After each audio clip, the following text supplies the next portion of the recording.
Welcome, UndraftedFreeAgent.com. I'm Chris McKee. Wanted to chat about the NBA draft coming up this week. It's specifically the Canadians eligible for the 2020 NBA draft. Last year, 2019, an all-time record, 6 Canadians drafted. Amazing year, but unfortunately, don't expect that to be replicated this year. I expect a grand total of 0 Canadians drafted this year. I think it's important as members of the media, as well as part of the basketball community in Canada, to temper expectations, not to pump some of these kids with information, telling them they're going to be drafted in the first round when they're not.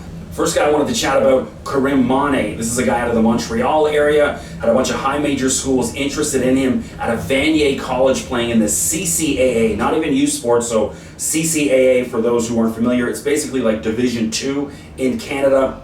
And this is the level of competition he's playing against, and you think NBA guys are going to take a guy who played Division II Canadian college? I mean, let me tell you something. Karim's going to get a chance in the G League, but he ain't getting drafted. If I'm an NBA scout, it's like, okay, do we take the guy from North Carolina, Villanova, Duke? No, let's go for the guy who played Division II college. You have to be realistic. Karim can play. I've seen him firsthand at the BioSteel All-Canadian Week. He's a real player, but he ain't getting drafted. I'm not saying he's not going to make it to the NBA, but Luguentz Dort didn't get drafted. Same guy, same area. Luguentz played at Arizona State, big program under Bobby Hurley, but didn't get picked, so I think it's important to temper expectations. Karim Monet is not getting picked. Next guy up, Nate Darling out of Delaware. Nate played his first 2 years at UAB, not a bad Conference USA school, but then drops down to an even lower level playing in the Colonial for Delaware. I know he had 21 points per game, but it's not happening, okay? 21 points is a good season.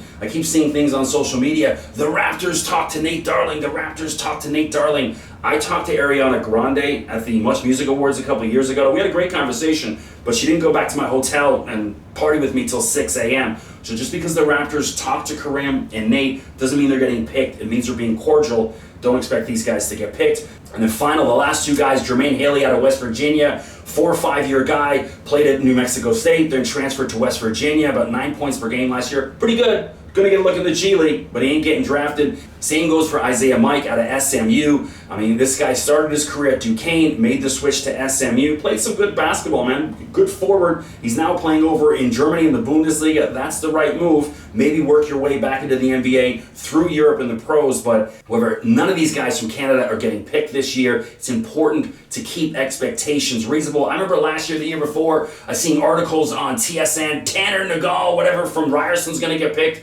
No, he's not. Okay, did he get picked? No, he didn't. Now Tanner's he's gone down to Florida State. He's gonna be a backup down there at Florida State, have an opportunity to prove something, but stop pumping these kids with information and expectations that they cannot achieve. I'm not saying they won't play in the NBA, but they ain't getting picked. I'm Chris McKee. Drop me a line on Twitter at Mr. McKee. Also check out UndraftedFreeAgent.com.